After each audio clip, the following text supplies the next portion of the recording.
I wrote my first book entirely on a whim. That said, I was able to write it because I have a kind-hearted husband who said, look, you need a break from television, take some time off, take 5 months off and write a book if you want to do it. And so that meant that for 5 months I wasn't bringing in an income. And so as much as I said, I'm just going to write a book and I'm not going to worry if it gets published or not, I did promise myself and my husband that at the end of this 5 months I would put my manuscript in an envelope and send it off to publishers.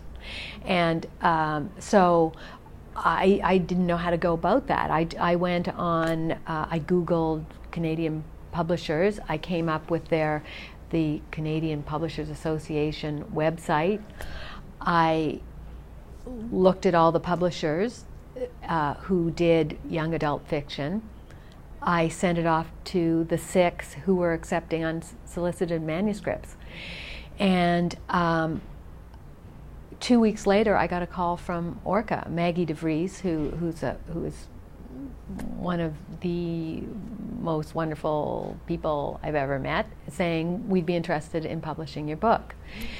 And then I got 2 rejection letters, and then I never heard from the other 3. So it was dumb luck that connected me with Orca, and that my manuscript happened to fall on Maggie's desk, and Maggie happened to like it, right?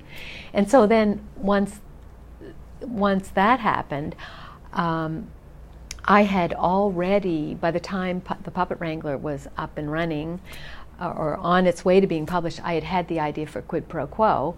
I suggested to them, and they said sure. And then they said, we have these other series about high-low novels, and I'm like, what's that?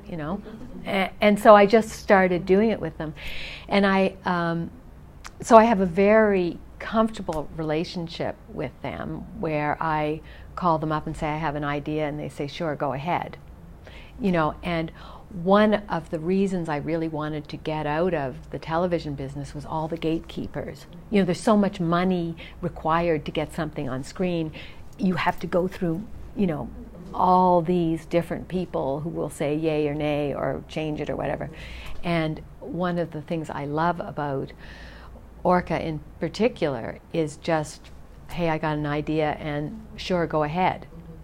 And they have a wonderful relationship with the schools, both here and in the States. And my books are sold in Germany and Sweden and France, and and they just take it and run with it. So that's how it happened.